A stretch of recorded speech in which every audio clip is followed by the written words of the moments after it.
So, good evening, ladies and gentlemen. I hope you still have some energy left. I'm the last speaker from tonight. And I want to present it in a joyful, playful way, as the subject is a game in a museum. My name is Mandana Rusbekar. I know it's hard to pronounce, like it's on the stress on the first A, Mandana and Rusbekar.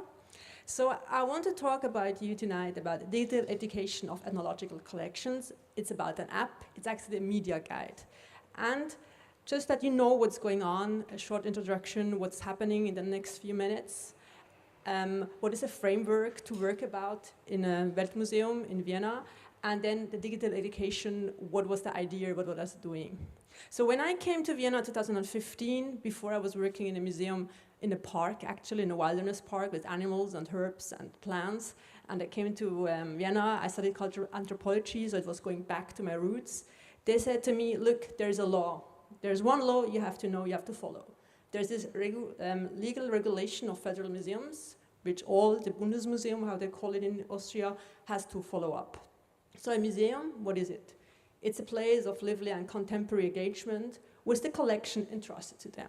That was the first point. Then a museum has to present the collection in a way to interact with people, to make them like connections arise, like to know what's going on, how is technique and scientific phenomenon, how is culture connected to the personal life, how are things like moving to each other. And the very, very important thing for me was, and that was the way I was doing all my treatment later, a comprehensive education institution has to develop a contemporary and innovative form of mediation education, especially for children and adolescents. When I came there was nothing for children. I mean, they started like 20 plus. That was like what they were doing. Maybe a few tours for like people at, I don't know, gymnasium, what they call it, or, but that was it. There was nothing for kindergarten children. There was nothing for younger people. So I thought, okay, if this is the rule and they want an education concept, and they want to be creative, innovative, doing something new, I thought it has to be an app in some way. But the first thing was, of course, I have to have a goal. So it was this implementation of educational mission in an innovative way. I had to show a bridge between the object and their stories and make it like personal to the people who come to the museum, to the visitors, to the audience, and bring the public closer to what they see. Like I learned in the animal or in the zoo way, only what the things you know are worth to protect. So I said, okay, if they see, the people who come, that they're connected with the object, that's important to them in a way, in a daily life basis, then they will start to look different at the museum.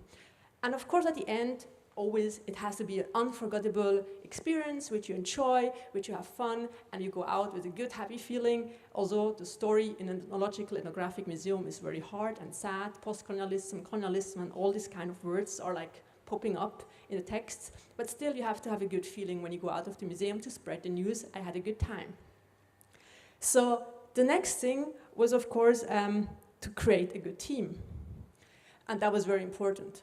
Living or working in an ethnographic museum, we have to have a diverse people from all over the country, from all over the world. So I was really aiming to find the best people and of all kind of backgrounds. So we were like a very, heterogeneous team. So we had people who were writers, dancers, coming from arts, ethnographical studies, primary teacher, people who were working in the media, who were working in international organizations for women's rights, people who had like Latin background, like old Greek studies. So we had like everything. So my team, which I put together, because when I started from scratch, it was only me and Bianca, my assistant, and later I started to hire people slowly. So at the end, we were from 8 different nations, speaking 16 different languages, lived in over 10 different countries, so that we had like a different perspective of the things which we were seeing in a museum, so that we can work with it. So out of that, we created a concept. I mean, the base of the concept was from me, because I was working 1 year earlier before they all came, but they were filling the concept. So we had a concept which was like, in the museum, classics, workshops, events, guided tours, games and things like that. And we had a digital education of ethnological collections. And that's the focus for today. So what was the initial situation when I came? What is the aim? And what are the planned activities and the reality? Because things you're planning is not always reality. Often you have to make a switch, a change, and things are coming different because budget is running out, or somebody says this is not a good idea, this is not going to work, you have to make it different, etc., etc. So during the next few minutes, I show you what happened and what didn't happen. So when I came, I was trying to figure out how is Vienna working. So the population there's like some research going on, only 8% of the people consuming culture. I was like, wow, 8%. And I was asking, what is culture? And at that moment they told me it's theater, opera, museum. Cinema is not counting, pop concerts, jazz concerts are not counting. 8% of the people, there are like nearly 2 million people in Vienna, only they consume culture. And I was like, oh my God, how do I get this little space of people into the museum? Then I read another work. 35% of the people in Vienna love to play games, computer games, PC, stuff like that, like on the internet, Twitter, not Twitter, on the phone, things like that, they love to do it, 35%. So I was like, okay, this is gonna be my pond. I'm gonna fish there. I tried to find my people there to bring them into the museum. So that was like the initial situation. And of course, we were a new museum. I came 2015, we opened in October 2017, and we have to attract a lot of people as possible.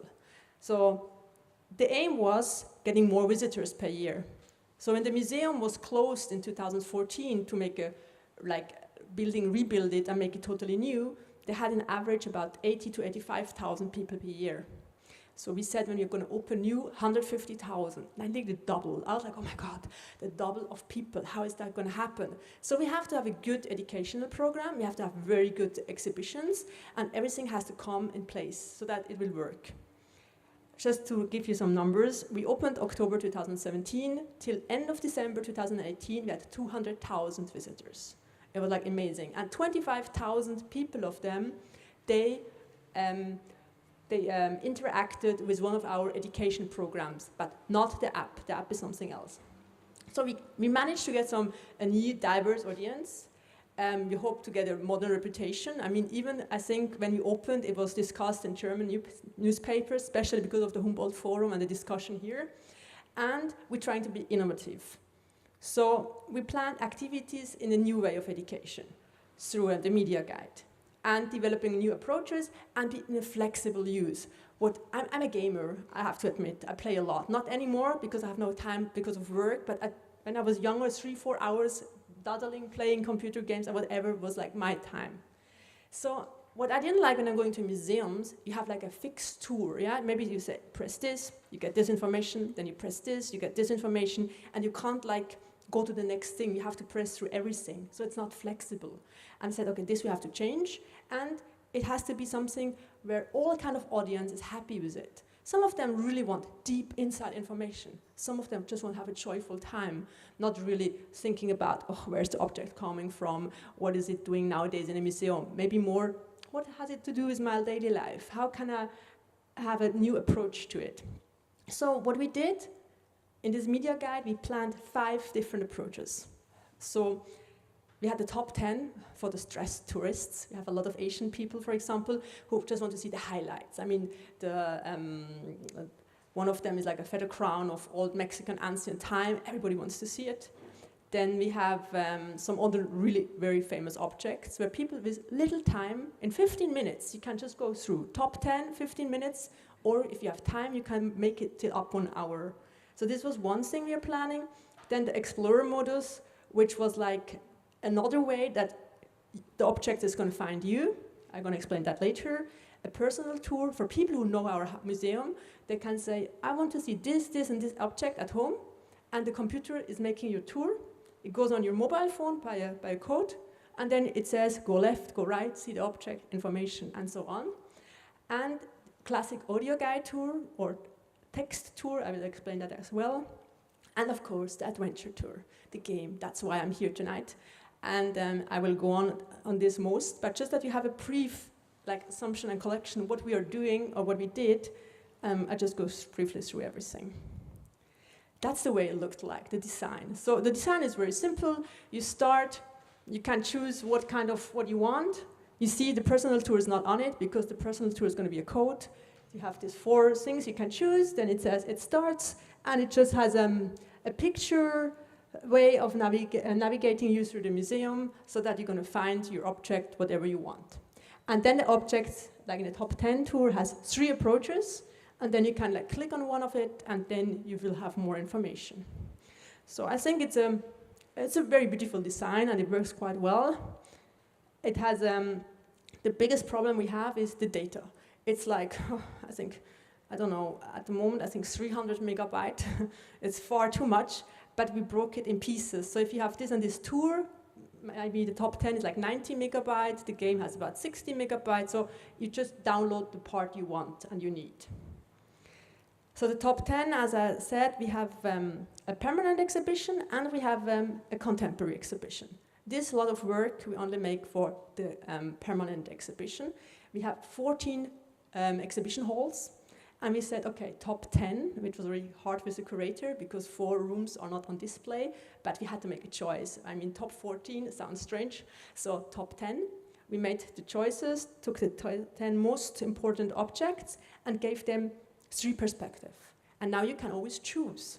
Normally when you're going to a museum, at least with me, at the beginning you are like, energy, you want to read a lot, you want to know a lot. So maybe you say, okay, I want to have a scientific, explorative information. I want to know, what is the curator thinking about it? Where is the object from? Why is it in the museum? What kind of information can you give it to me? What do people from the community know about it? Maybe after 2, 3 objects you get tired. Maybe say, okay, like have a sensual, stimulant way, just like a story, a legend, maybe a sound or something. And maybe at the end of the tour, 30 minutes later, you think, oh God, maybe playful active is now fine with me. So just have like observation or search games or doing something small so that it keeps me still vivid and like with fun in the museum. So for example, with one object, it could like that. It could look like that. There is an altar from the Ottawa Indians from North America, and the curator was telling me why was this object in the museum, how did it come there, why it was important, who brought it, and what is the story behind the object. So that would be the scientific way of it. Maybe you see there's this white thing here. It's not paper, it's from birch bark. And so in the middle, the central way is like, how do you collect birch bark from a birch tree without hurting the tree? So an Ottawa Indian lady explains you in 1 minute how she does it. When is the right time to do it? How do you have to do it? For what you have to look toward, that everything is going to work fine. Or maybe you want to have a playful way. So why not learning a different language? So we said, I love Anishinaabe. Anishinaabe is the language of the Ottawa people. So you learn like words like Mitchwick, which means thanks you. Or you learn like father, mother, like simple words, just to have a different approach, a different way to this a subject of the object and to the people who created your subject, and to have like changing your way of thinking about it. So this is like the top 10. The explorer modus, very hard thing. The idea is that the object finds us. So not you are like following and then you say this object, walking to the next, this object. You just like stroll through the museum and then suddenly it says brrr on your mobile phone and the object says, I'm here. Have a look at me if you want. And of course you also have these 3 perspectives and approaches. We created all the information last year. We put it in the content management system by end of 2018. We are testing it. I mean, it's not me anymore. I'm not working there anymore. But we tested it in spring. And now we have a technical problem. We are working with beacon technology. I don't know who knows beacons. It's like a Bluetooth thing. It's not Wi-Fi and not a GPS. It's just while you're going by for the showcase, each object has a code with a beacon, and the beacon will tell you, I'm here, and then it vibrates. Now, as you walk, the beacon reacts about 5 seconds later. So maybe you're already 2 showcases further on. So you don't know what's going on. Where was the object? Was it? It's too slow. So maybe we have to find a new technology. I don't know. I'm talking with people nowadays with Li-Fi, where light is coding. Where light, you just can code each light, and the light is much, much faster. It makes 300,000 kilometers per second, so it should talk much faster with you, that this is not going to happen. I haven't tested it yet. I just heard about it, and I know a person who works with it, and in Belgium, I hear the first museum already is doing stuff with it. But as I said, no practice myself, but maybe this is a technology which could solve our problem. With the beacon technology, we also could solve another problem that the lady which was sitting here was questioning about the copyrights. We have some information which you are not allowed to use, because the top 10 tour you can do wherever you are in the world. You just can sneak in our museum, sitting, I don't know, in Michigan somewhere at home, having a look at all the objects, the 10 objects, the 10 informations, because it's from our sources, we can do it. But now, as we go deeper into it with this beacon technology, we use sources which you're actually not allowed to use outside the museum. So only in the moment when you're in the museum, you get information through the beacon technology. It's like an intranet somehow, just to explain it for people who don't know it. So you're in the museum, you get information about classic music, which is like on property of somebody, or Japanese information, whatever. You can have a look at it, you get information, you're out, and it disappears from your phone. So this is a way how to save the property of somebody else. Then the audio guide tour, this is something, especially elderly people love it because they know how to deal with it. It's just a number, and you have 128, and you get information, you walk on, the number 100, putting 100, you heard it, going on. We also can do the same thing with text. So it's not an audio, nobody's talking to you, it's just you can read it. This is very good for like contemporary exhibitions. You can't react so fast. You just write it in the morning, upload it in the afternoon, there's a new version on your mobile phone, and you have it. And it's the same system. A number, text, you get information. So what I have a problem with, it's only one perspective on information, because you can't overload it. I mean, nobody wants to read too much on a small site here, as at the same time reading something here. It's not totally working, but if you want to put extra information or deeper information for people who are really interested in, it's a way to communicate with them. Then the personal tour, very quickly, you are at home, you think, oh, maybe these 3 objects are very interesting, click it, and it makes a tour. It says exactly where it is. You get it together, you put your code, you go to the museum, and you start your walk. And as more objects you put together, as longer the walk through the museum is. So it's totally individual. The information is very small. It's just like from where, which material, which year, maybe 2 sentences to it. It's just basic, but still you know where your favorite object is, so you don't have to stroll through the whole museum to find it. But now, last but not least, that's the way I'm here, the adventure tour. So, as I told you at the beginning, I'm a player, and I love to play. One of my games was Baphomet. I think in German it's Baphomet's-Fluch. So it's a game where you are in a position of an archaeological person. You have to find informations, put the right clues together, then you get the next information. You have to walk through all these different digital worlds to put everything together, and in the end you solve the object which was like disappeared at the beginning of the game. The idea we had, or I had at the beginning, was to start the game everywhere where you are in the world. So you could play it at home, on the street, in the park, unlimited time, so just to understand how the game is working. There are help buttons, like in Baphomet's game. It's just to help you to introduce you to our museum. Later, on one point, you realize you have to come to the museum to finish the game. And at that time, it's going to be like an escape room. Escape room, the 60 minutes you're locked in a door, behind a door, and you have to find your way out. We wanted to do it in real. We made the cost analysis and realized, no worse, too much work, we don't gonna make it. So we said, let's put it in the digital world. So it's like an escape room where you have to also find hints and informations, putting them together and getting your way out of the museum with no help. Now what happened?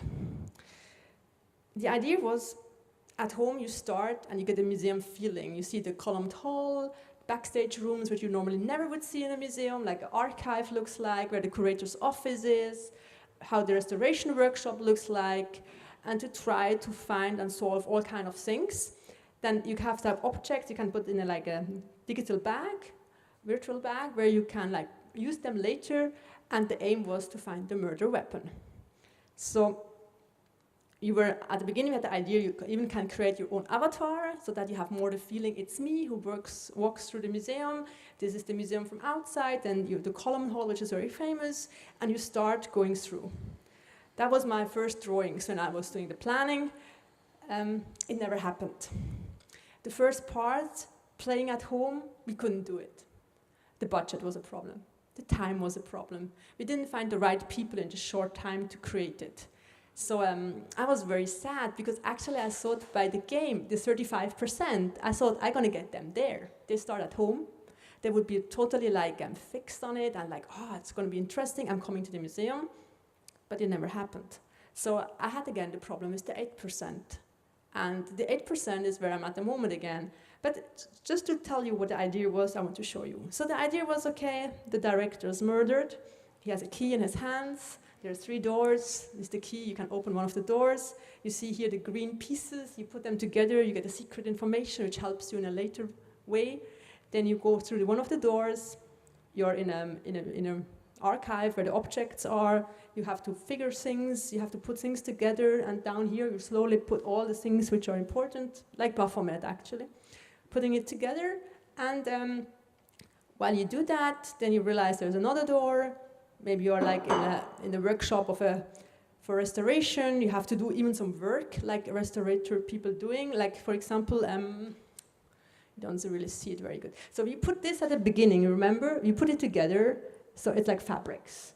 And now it's a fabrics, and this is something they deal with. If you can put it together, you see which color the fabrics has, that you can exactly find this thread out of all your threads which you have, that you can really like fix it together nicely. So it was a game like also learning the process, how people work in a museum, what kind of knowledge do they have, how do they work with the daily objects. But yeah, it stayed an idea. Maybe, who knows, if one day there's time and money, I don't know.